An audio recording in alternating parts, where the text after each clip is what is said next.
Hello friends, किसी भी website पे किस टाइप के आर्टिकल्स जो होते हैं वो सबसे ज़्यादा ट्रैफिक और व्यू लेके आते हैं। तो इस वीडियो में मैं आपको इसके बारे में बताऊंगा। तो हर एक वेबसाइट पे कुछ ऐसे आर्टिकल्स होते हैं या कुछ ऐसे टॉपिक्स हैं जिस पे अगर आप आर्टिकल लिखते हो तो वो सबसे ज़्यादा चलते हैं, लोग उसको सबसे ज़्यादा पसंद भी करते हैं और उस पर ट्रैफिक भी बहुत आसानी से आता है। तो चलिए इस वीडियो में उसके बारे में पूरे डिटेल में डिस्कस करते हैं। तो अगर आप इस चैनल पर नए हैं तो चैनल को सब्सक्राइब जरूर कर लीजिए और बेल आइकन प्रेस कर लीजिएगा। तो जो सबसे पहला पॉइंट है वो है लिस्ट आर्टिकल, जो जिसको लिस्टिकल्स बोलते हैं। तो जो लिस्ट आर्टिकल होता है वो सबसे ज़्यादा ट्रैफिक लेकर के आता है। तो इसमें ऐसा क्यों है? क्योंकि लिस्ट आर्टिकल में होता है क्या है कि आप जो है 10, 20, 30, 40 इवन 100 तक का लिस्ट बनाते हो, जिससे होता क्या है कि आपकी आर्टिकल्स जो होती हैं वो काफ़ी लंबी हो जाती हैं।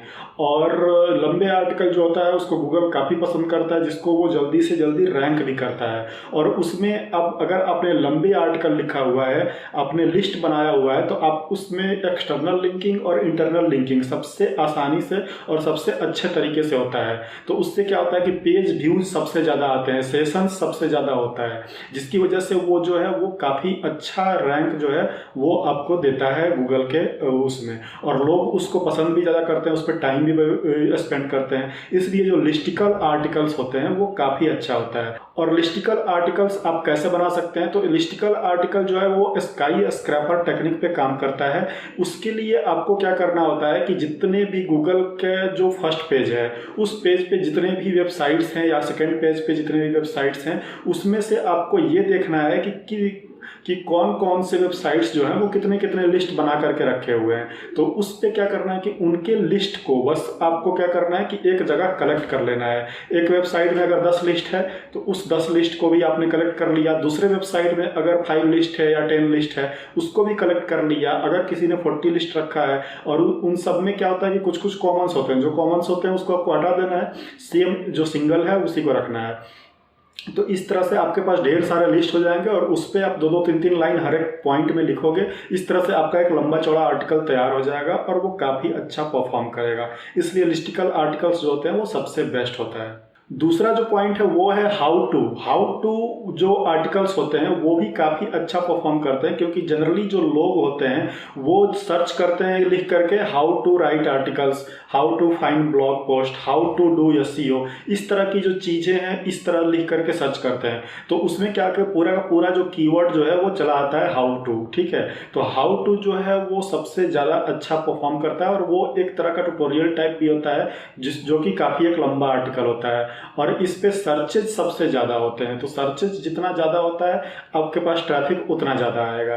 तो इसलिए हाउ टू आर्टिकल्स जो है उसको लिख करके आप जो है आसानी से रैंक कर सकते हो और उस पर ट्रैफिक सबसे ज़्यादा ला सकते हो। इवन उसको जो है वो सोशल मीडिया के दूसरे जितने भी प्लेटफॉर्म्स हैं उस पर भी आप शेयर करके बहुत अच्छा ट्रैफिक लेकर के आ सकते हो। तो हाउ टू आर्टिकल्स भी आपके लिए बेस्ट है। आपको अपने वेबसाइट में हाउ टू आर्टिकल्स जरूर इंक्लूड करना चाहिए। इवन एक कैटेगरी भी बना लेना चाहिए हाउ टू, और उसमें जितने भी हाउ टू से रिलेटेड आर्टिकल्स है वो आप उसमें डाल सकते हो। तीसरा जो पॉइंट है वो है कंपैरिजन यानी वर्सेस। जैसे कि दो प्रोडक्ट हैं जो उसमें कंपैरिजन आपने कर दिया, तो इस तरह के भी आर्टिकल्स बहुत चलते हैं। इवन इस तरह के यूट्यूब वीडियोस भी चलते हैं। लोग बहुत सारे आप देखोगे तो होस्टिंग कंपनीज का या फिर थीम्स का या फिर एसईओ प्लगइन्स का जो है वो वर्सेस यानी कंपैरिजन वीडियोस जो है वो डालते हैं। इवन आपको जो है वो कंपैरिजन वाले बहुत सारे आर्टिकल्स ऐसे मिलेंगे जिसमें दो होस्टिंग का कंपैरिजन हुआ होगा, जैसे कि ब्लू होस्ट हो गया, होस्टिंगर हो गया, या फिर होस्टिंगर हो गया वर्सेस होस्ट गेटर हो गया, किसका परफॉर्मेंस अच्छा है। तो लोग ये चीज़ें सर्च करते हैं, क्योंकि कोई भी अगर कोई प्रोडक्ट खरीदने जाता है, जैसे कि आप ही अगर कोई होस्टिंग खरीदने जाते हो तो आपको होता क्या है कि आप सबसे पहले सर्च करोगे उसके बारे में कि इसका रिव्यू क्या है। तो एक तो रिव्यू सर्च करोगे, उसके बाद अगर आपको किसी दो ऐसे चीज का पता चल गया, जैसे कि होस्टिंग वेबसाइट में दो होस्टिंग का पता चल गया कि एक होस्टिंगर है एक ब्लू होस्ट है, तो उसमें आप क्या करोगे कि सबसे अब ये जानना चाहोगे कि दोनों में से बेस्ट कौन है, तो आप जो है वो सर्च करोगे, ठीक, होस्टिंगर वर्सेस ब्लू होस्ट, ठीक है। तो ये आप सर्च करोगे,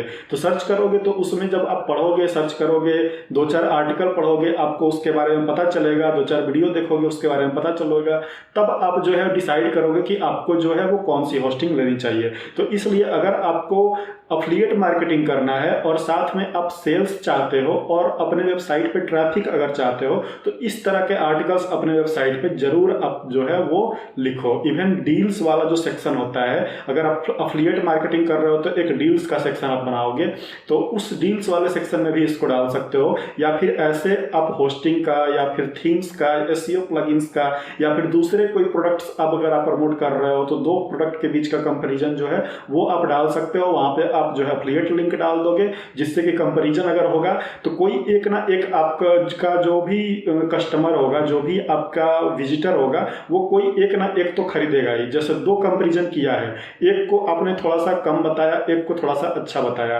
तो उसमें क्या होगा कि अच्छे वाले पे वो जाएगा, क्लिक करेगा, उसको जो है वो वहां से अगर आपके कंपैरिजन अच्छे लगे तो वो वहां से बाई भी करेगा, तो इसलिए वहां से सेल्स के चांस भी बढ़ जाते हैं। तो कंपैरिजन आर्टिकल्स जो होते हैं वो भी काफी अच्छा परफॉर्म करते हैं और काफी अच्छा ट्रैफिक लेकर के आते हैं। उसके बाद अगला पॉइंट जो है वो है रिव्यूज। रिव्यूज तो आप सबको पता होगा, इवन हर जगह रिव्यूज, हम हर चीज का रिव्यू सबसे पहले देखते हैं तभी प्रोडक्ट डिसाइड करते हैं। तो रिव्यूज वाला जो सेक्शन है आपका कैटेगरी होगा, या फिर रिव्यूज जो वाले जो आर्टिकल्स होंगे किसी भी प्रोडक्ट के बारे में, या फिर किसी भी होस्टिंग कंपनी हो गया, थीम्स हो गया, एसईओ प्लगइन्स हो गया, या फिर अगर आप एफिलिएट मार्केटिंग करते हो तो मोबाइल्स हो गए, या स्मार्ट वॉच हो गया, ब्लूटूथ स्पीकर्स हो गए, तो इन सारे प्रोडक्ट्स का आप रिव्यू लिखोगे। तो रिव्यू लिखोगे तो आपके सेल्स बढ़ते हैं, एफिलिएट मार्केटिंग से कमाने का चांसेस बहुत ज़्यादा हो जाता है। और ऐसे आर्टिकल्स को अगर आप प्रमोट भी कर सकते हो, इवन ऐसे आर्टिकल्स को आप एड्स लगा करके भी प्रमोट कर सकते हो। और ऐसे आर्टिकल पे अगर आप बैकलिंक्स अच्छा बनाते हो, आपकी वेबसाइट की अथॉरिटी अच्छी होती है, तो ये काफ़ी जल्दी रैंक होती है और बहुत सारा जो है वो आपका लेकर के आता है ट्रैफिक, ठीक है। तो ये ऑर्गेनिक ट्रैफिक लाने का एक बेहतरीन तरीका है, रिव्यूज, वीडियोज, रिव्यूज, आर्टिकल्स, ठीक है। तो ये चीज आप जो है अपने वेबसाइट में जरूर इंक्लूड करो। उसके बाद अगला है ट्यूटोरियल्स। ट्यूटोरियल्स तो सभी लोग खोजते हैं, हर एक चीज का ट्यूटोरियल है। कोई भी आप काम कर रहे हो, चाहे वो मेक मनी ऑनलाइन हो, या फिर ब्लॉगिंग हो, या फिर होस्टिंग कंपनी हो गया, वर्डप्रेस हो गया, हर चीज का ट्यूटोरियल होता है। इवन आप ट्रैवलिंग में हो, ट्रैवलिंग में भी ट्यूटोरियल होता है। अब फूड वाला अगर आपका चैनल है तो उस पर, या फिर वेबसाइट है तो उस पर भी ट्यूटोरियल्स होते हैं। तो हर एक कैटेगरी में ट्यूटोरियल जो होता है वो होता ही है। तो उस ट्यूटोरियल को आप जरूर अपने वेबसाइट पे डालो, हर एक चीज़ का एक ट्यूटोरियल बनाओ और उसको अपने वेबसाइट पे डालो, वो काफ़ी अच्छा ऑर्गेनिक ट्रैफिक लेकर के आता है। तो ये चीज़ जो है वो आपको जो अपने वेबसाइट पे जरूर इंक्लूड करना चाहिए। उसके बाद अगला पॉइंट है बेस्ट ऑफ। बेस्ट ऑफ का मतलब कि आप जो है टॉप 5 जो है, टॉप 5 या बेस्ट ऑफ, ये दोनों एक ही कैटेगरी है। तो इस तरह के आर्टिकल्स आप लिख सकते हो, जैसे कि 5 बेस्ट ऑफ, या फिर 5 टॉप एप्स फॉर अर्निंग हो गया, या फिर 5 top platform to write articles हो गया। तो इस तरह के जो हो गए, या फिर 5 बेस्ट रेसिपीज हो गया, 5 बेस्ट ट्रैवलिंग प्लेसेस हो गया। तो इस तरह के जो बेस्ट ऑफ होते हैं, यानी टॉप 5 या टॉप 10 जो होते हैं, तो ये इस तरह के आर्टिकल्स भी जो है वो काफ़ी अच्छा परफॉर्म करते हैं, काफ़ी अच्छा जो है इंगेजमेंट रखते हैं, पेज व्यूज़ भी अच्छा लेके आते हैं और गूगल में रैंक भी होते हैं, ठीक। ये एक लिस्टिकल कैटेगरी के ही का चीज़ है, लेकिन इसमें जो है वो सबसे टॉप या सबसे बेस्ट वाली जो चीज़ें लिखोगे, क्योंकि जनरली ह्यूमन टेंडेंसी क्या होती है, वो बेस्ट चीज़ ही चाहता है, तो वो बेस्ट के सर्च में रहता है, हमेशा टॉप का चीज़ जो है वो सर्च करता है, देखना चाहता है कि कौन सा सबसे प्रोडक्ट जो है वो सबसे टॉप पे है, ठीक है, कौन सा प्रोडक्ट जो है वो सबसे ज़्यादा अच्छा परफॉर्म करता है। तो ये चीज़ जो है वो लगभग सभी लोगों का जो है वो नॉर्मल बिहेवियर है इस चीज़ को सर्च करना। तो इसीलिए आप अगर इस पे आर्टिकल लिखते हो तो ये काफ़ी अच्छा परफॉर्म करेगा, काफ़ी अच्छा जो है वो ट्रैफिक लेकर के आएगा, वो भी गूगल से ऑर्गेनिक ट्रैफिक। उसके बाद अगला पॉइंट है चेकलिस्ट। चेकलिस्ट जो है वो भी ज़रूरी है। चेकलिस्ट जो है वो काफ़ी लोग सर्च करते हैं चेकलिस्ट के बारे में भी, जैसे कि अगर आप आर्टिकल लिख रहे हो तो आर्टिकल्स का अपना चेकलिस्ट होता है कि उसमें क्या क्या चीज़ें डालनी है। एसईओ कर रहे हो तो एसईओ का अपना चेकलिस्ट होता है, उस पर क्या क्या चीज़ें आपको करनी है।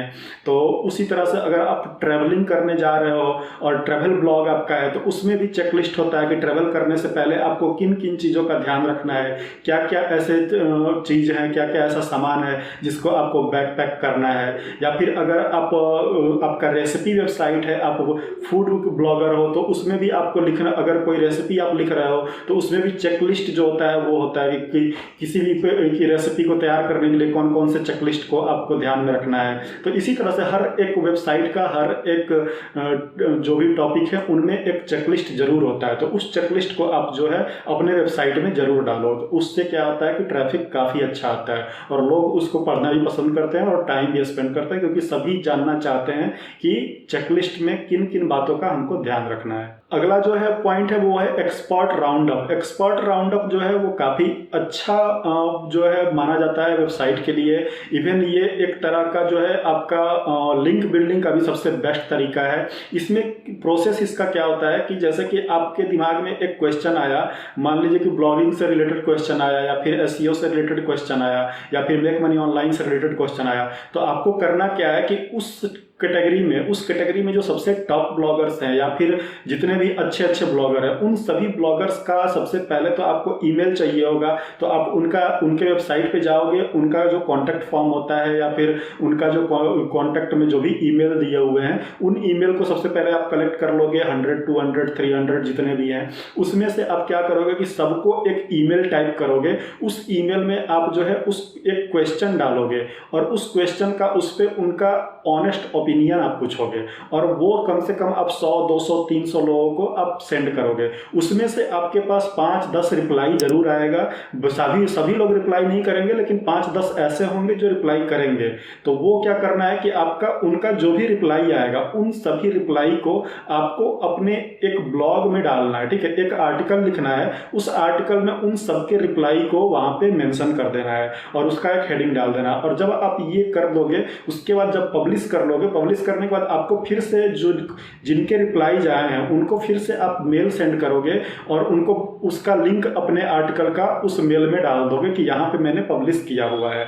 और तो वो क्या करेंगे कि आपका जो लिंक होगा, उस जो भी आर्टिकल का लिंक होगा उसको क्लिक करेंगे, देखेंगे और अगर उनको पसंद आया तो वो क्या करेंगे कि आपको अपने वेबसाइट पे एक लिंक बैक दे देंगे। बैक लिंक वहाँ से आपको मिल जाएगा जो कि काफ़ी हाई क्वालिटी का बैक लिंक होता है और उससे आपकी अथॉरिटी बहुत अच्छे से बढ़ती है और ट्रैफिक भी आता है। इवन उनके वेबसाइट का भी ट्रैफिक आपके वेबसाइट पे चला आता है। तो ये एक काफ़ी पावरफुल तरीका होता है एक्सपर्ट राउंडअप, लिंक बिल्डिंग का और एसईओ का और कंटेंट का तो है ही। और लोग जो है वो जो टॉप ब्लॉगर्स हैं या फिर जो भी एक्सपर्ट है उनके व्यूज को पढ़ना सभी लोग चाहते हैं। तो ये एक इंटरेस्टिंग टॉपिक भी हो जाता है। तो इस तरह से आप जो है एक्सपर्ट राउंडअप करके काफ़ी अच्छा ट्रैफिक ला सकते हो। उसके बाद अगला पॉइंट है केस स्टडी। केस स्टडी तो सभी लोग जानना चाहते हैं। आप केस स्टडी किसी भी चीज़ का कर सकते हो, जो भी टॉपिक आपका है उससे रिलेटेड केस स्टडी आप पब्लिश करो, उसके बारे में लिखो, उसके बारे में हर एक पॉइंट्स को कवर करो। केस स्टडी में किस चीज़ों का ध्यान रखना है, किसका ध्यान नहीं रखना है, क्या क्या इंक्लूड करना है, ये सब केस स्टडी में डालो, रिजल्ट्स उसमें शो करो और उसको अपने वेबसाइट पर पब्लिश कर दो। लोग उसको पसंद करते हैं और उससे ऑर्गेनिक ट्रैफिक भी आता है। उसके बाद सबसे लास्ट पॉइंट जो है वो है मिस्टेक्स। बहुत सारे लोग जो है वो स्टार्ट करते हैं तो बहुत सारे मिस्टेक्स करते हैं। आपने भी स्टार्ट किया होगा ब्लॉगिंग तो उसमें बहुत सारा मिस्टेक्स किया होगा। तो आपको क्या करना है कि उन मिस्टेक्स को पहचानना है और उसका एक ब्लॉग बना देना है कि हमने जब ये ब्लॉग स्टार्ट किया या फिर हम जब इस टॉपिक या इस कैटेगरी में घुसे तो उसमें क्या क्या चैलेंजेस फेस करना पड़ा या फिर क्या क्या मिस्टेक्स मैंने किया। तो उन सारे मिस्टेक्स के बारे में आप एक्सप्लेन करोगे और एक्सप्लेन करके आप जो है उसका एक आर्टिकल बना दोगे और उसको अपने वेबसाइट पे डाल दोगे। तो ये चीज़ जो है वो भी यूजर्स को काफ़ी पसंद आता है। लोग इस पे भी जो है गूगल से काफ़ी ट्रैफिक अच्छा भी आता है और इस चीज़ को आप सारे सोशल मीडिया पे भी डाल सकते हो। तो सोशल मीडिया के जो लोग हैं वो भी इसको पढ़ना पसंद करते हैं क्योंकि सभी लोग चाहते हैं कि मिस्टेक्स उनको पता रहे, क्योंकि तभी जाकर के वो सही चीज़ कर पाएंगे। जब तक उनको मिस्टेक्स नहीं पता रहेगा, वो ये नहीं जानते रहेंगे कि वो क्या मिस्टेक कर रहे हैं, तो वो जो है वो नहीं। इवन बहुत सारे लोगों को ये भी डाउट होता है कि बहुत, जैसे कि हम ही लोग अगर कर रहे हैं, वेबसाइट पे पब्लिश कर रहे हैं, तो अभी भी डाउट होता है कहीं कुछ मिस्टेक तो नहीं हो रहा है, जिसकी वजह से वो तो हम लोग चेक करते रहते हैं कि क्या मिस्टेक्स है। तो उस तरह से मिस्टेक्स जो है वो एक दूसरे का देख करके आप ज़्यादा सीख सकते हो। खुद के मिस्टेक्स के से अगर आप सीखने की कोशिश करोगे तो काफ़ी लंबा समय लग सकता है, लेकिन अगर दूसरों के मिस्टेक्स को भी आप देखोगे तो उससे आप और जल्दी सीख सकते हो। तो इसलिए ये जो चीज़ है वो आपको अपने वेबसाइट पे डालना चाहिए। अगर आपने कोई मिस्टेक्स किया हुआ है या फिर जो भी मिस्टेक्स आपको पता है अपने नीच के बारे में, वो उसके बारे में आप आर्टिकल्स लिखते रहो, डालते रहो और उसको सोशल मीडिया पे भी फैलाते रहो। तो उससे क्या होगा कि आपके पास बहुत अच्छे ट्रैफिक जो है और क्वालिटी ट्रैफिक आएगा, पेज भी बढ़ेगा, सेशंस भी बढ़ेगा और काफ़ी अच्छी अर्निंग होगी। तो ये जो 10 पॉइंट्स है वो बहुत ही इंपॉर्टेंट है, और ये 10 कैटेगरीज आपके वेबसाइट में या इन 10 कैटेगरीज पे जो भी आर्टिकल्स हैं, इस तरह के आर्टिकल्स आपके वेबसाइट में होने चाहिए। अगर ऐसे आर्टिकल्स हैं तो ये काफ़ी लंबे समय तक ट्रैफिक लेके आते हैं, इससे गूगल से ट्रैफिक आता है, और इन सारे चीज़ों को आप जो है सोशल मीडिया पे डाल सकते हो। सोशल मीडिया पे अगर इन सभी आर्टिकल्स को हमेशा शेयर भी करते रहोगे तो वहाँ से भी काफ़ी लोग आते हैं, क्योंकि इस तरह की चीज़ें जो हैं वो लगभग सभी लोग पसंद करते हैं। तो ये जो है वो टेक्निक है अपने वेबसाइट पे ट्रैफिक लाने का आर्टिकल के थ्रू, और इस तरह की आर्टिकल्स आपको अपने वेबसाइट पे डालनी चाहिए। तो फ्रेंड्स, इस वीडियो में इतना ही है। आई होप कि आपको समझ में आ गया होगा किस तरह के आर्टिकल्स और कौन कौन से टॉपिक और कौन कौन से कैटेगरीज पे आपको आर्टिकल लिखनी चाहिए। तो बाकी इस वीडियो में इतना ही है, और कोई प्रॉब्लम होती है तो आपको सोशल मीडिया का लिंक नीचे डिस्क्रिप्शन में मिल जाएगा, वहाँ पर मुझे कॉन्टैक्ट कर सकते हो। और मिलते हैं अपने नेक्स्ट वीडियो में, तब तक के लिए बाय बाय, टेक केयर।